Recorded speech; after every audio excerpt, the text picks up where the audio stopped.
I'm Melville James Bell, eldest brother of Alexander Graham Bell. I created the Visible Speech System to help teach the deaf how to speak.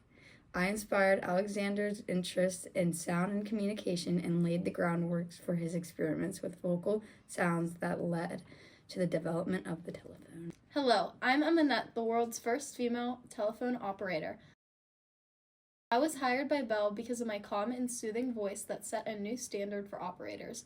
I helped improve the customer service aspect of the telephone system as well as the overall popularity of the telephone. And you're watching Chums.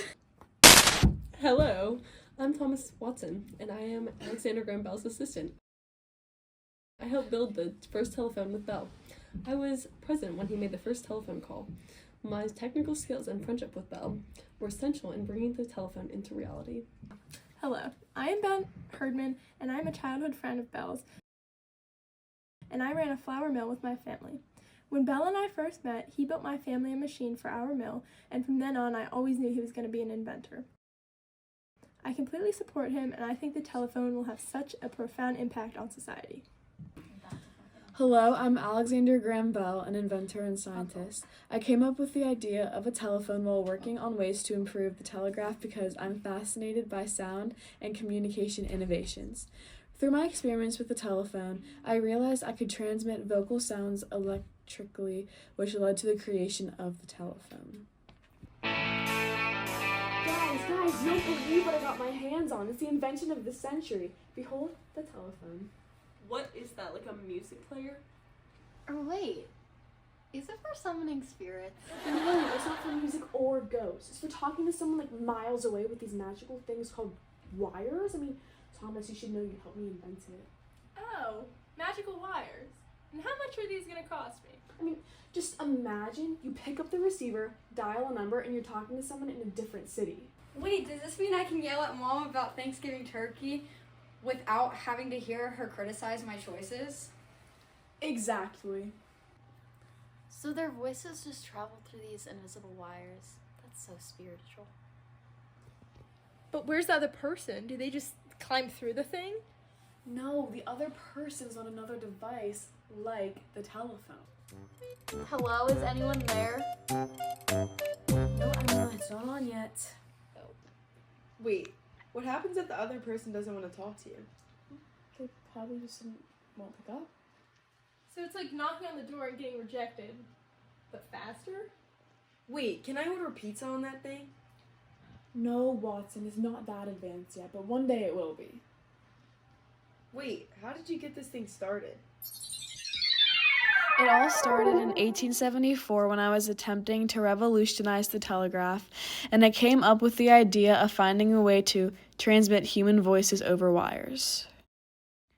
I began my research using what I knew about the telegraph and everything I have studied with sound over the years to help me come up with the first prototype.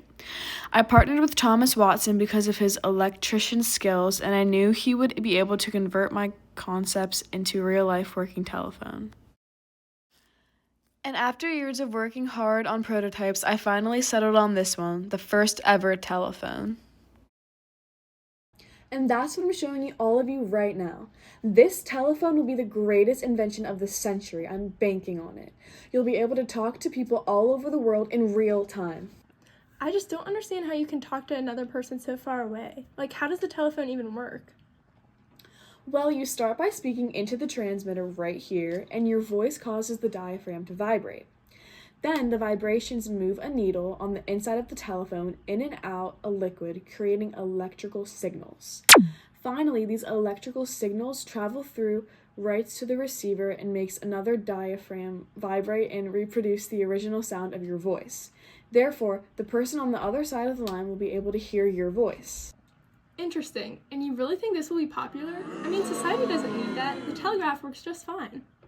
Oh, just you wait. This telephone will be the most popular invention of the century.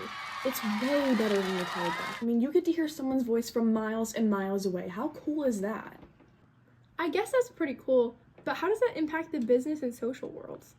Well, many social ties and relationships will be strengthened because people can be able to talk to each other one-on-one more often, and businesses will be able to communicate with their competitors and their partners to make deals more efficiently and effectively. Also, the telephone makes it easier to access emergency services, which will improve public safety, and there will be reduced isolation in rural communities because they will now be connected to urban cities. I don't know, don't you think the telephone will be too expensive in rural areas? Well, no, the telephone may have a slower start in these areas, but the idea that people living outside the city will be able to contact people living in the city is like the whole selling point of the telephone. And I feel like with the growing popularity of telephones, they will eventually be placed in rural areas to allow for people to get into contact with others that live miles and miles away. Okay, but don't you think that's a little weird? Like, anyone can eavesdrop on your conversation. I mean, there's no privacy. That is true, but I think with the rate technology is advancing right now, there will eventually be ways to dedicate lines to private conversations to provide greater privacy. Yeah, I guess you're right. The telephone is pretty useful after all. Alexander was right. The telephone soon came to be the most used communication tool. Despite other inventors claiming they created the telephone, Alexander Graham Bell had a lasting impact on communication and changed the way we connect with one another. And he wouldn't have been able to do it without his friend.